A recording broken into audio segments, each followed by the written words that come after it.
के आदिवासी क्षेत्रों का भी अभूतपूर्व आशीर्वाद मिला है। और मुझे अभी जो जानकारी बताई गई, एससी एसटी की गुजरात में करीब 40 सीटें आरक्षित है। 40 में से 34 सीटें थम्बिंग मेजोरिटी से भारतीय जनता पार्टी जीती है।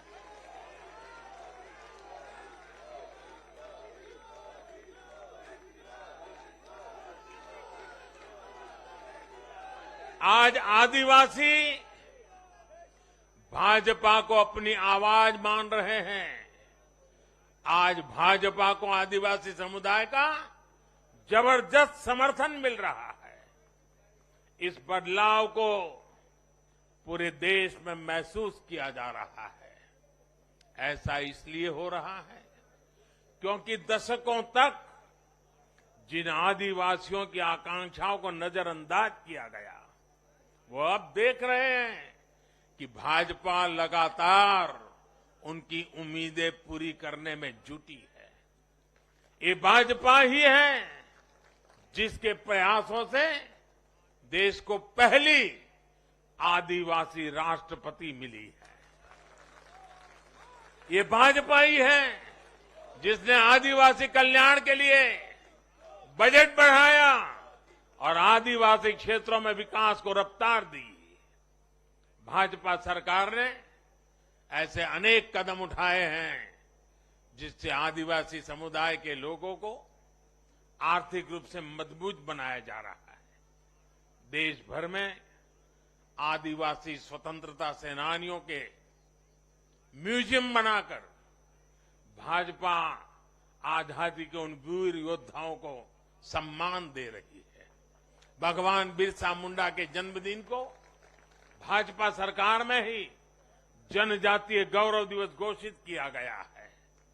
हमारे इन प्रयासों ने आदिवासी युवाओं को उनके स्वाभिमान को ऊंचा किया है। आज भाजपा आदिवासियों को सशक्त करने के लिए हर संभव प्रयास कर रही है। साथियों, आजकल हर चुनाव नतीजों के बाद ये चर्चा भी बहुत होती है कि देश की माताएं, बहनें, बेटियां भाजपा पर इतना आशीर्वाद क्यों बरसाती है।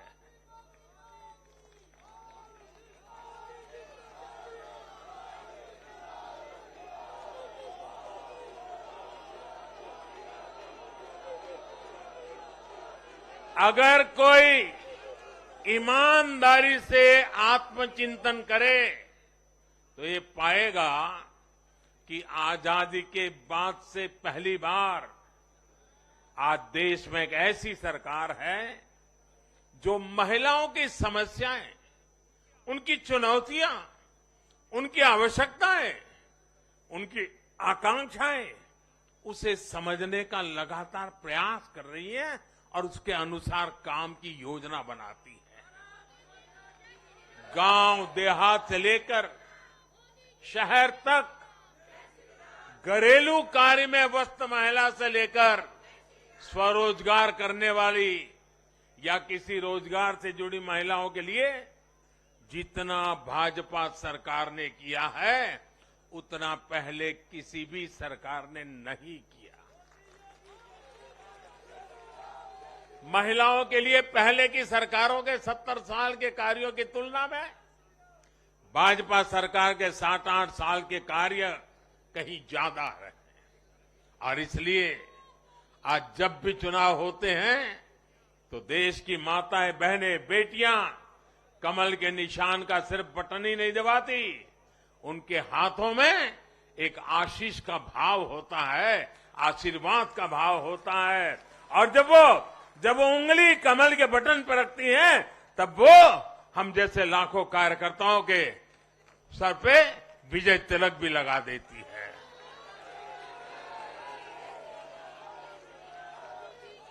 महिलाओं के मुद्दे भाजपा के लिए चुनावी मुद्दे नहीं है, बल्कि भाजपा की हर योजना का वो प्राण तत्व है। महिलाओं का जीवन आसान बनाना हो, महिलाओं को ज्यादा से ज्यादा रोजगार के स्वरोजगार के अवसर मुहैया कराना हो, ये भाजपा का कमिटमेंट है।